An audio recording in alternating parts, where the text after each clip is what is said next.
السلام عليكم ورحمة الله وبركاته. بسم الله والحمد لله والصلاة والسلام على رسول الله وعلى آله وأصحابه الفائزين برضا الله أما بعد. ഫിഖ്ഹ് പാഠം 186. ബാങ്ക് വിളിക്കുന്ന സന്ദർഭത്തിൽ അത് കേൾക്കുന്നയാളുകൾ ഇജാബത്ത് ചെയ്യൽ സുന്നത്തുണ്ട്.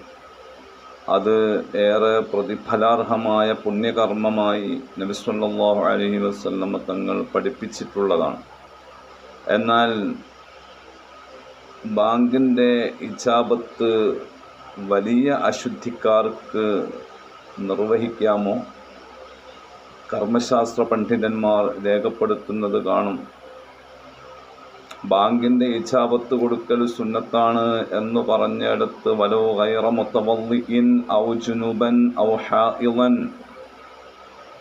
അതെ,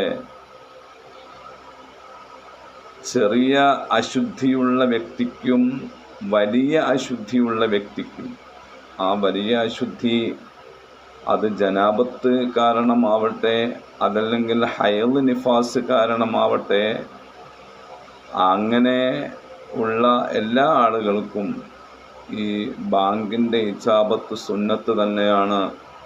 അവർക്കത് നിർവഹിക്കാം, കറാഹത്ത് പോലും ഇല്ല.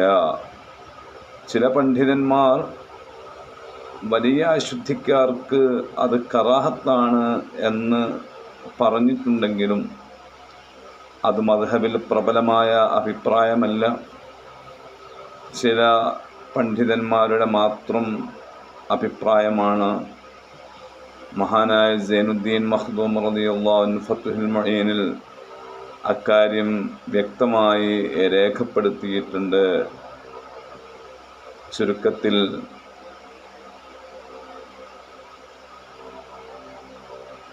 ബാങ്കിന് അതുപോലെ ഇഖാമത്തിന് ഇജാബത്ത് കൊടുക്കൽ സുന്നത്താണ് എന്ന ഹുക്മിൽ അശുദ്ധിയുള്ളവർ ഇല്ലാത്തവർ എന്ന വ്യത്യാസമില്ല. അതുതന്നെ ചെറിയ അശുദ്ധിക്കാർക്കും വലിയ അശുദ്ധിക്കാർക്കും എല്ലാം ആ ഇജാബത്ത് നിർവഹിക്കാവുന്നതാണ്.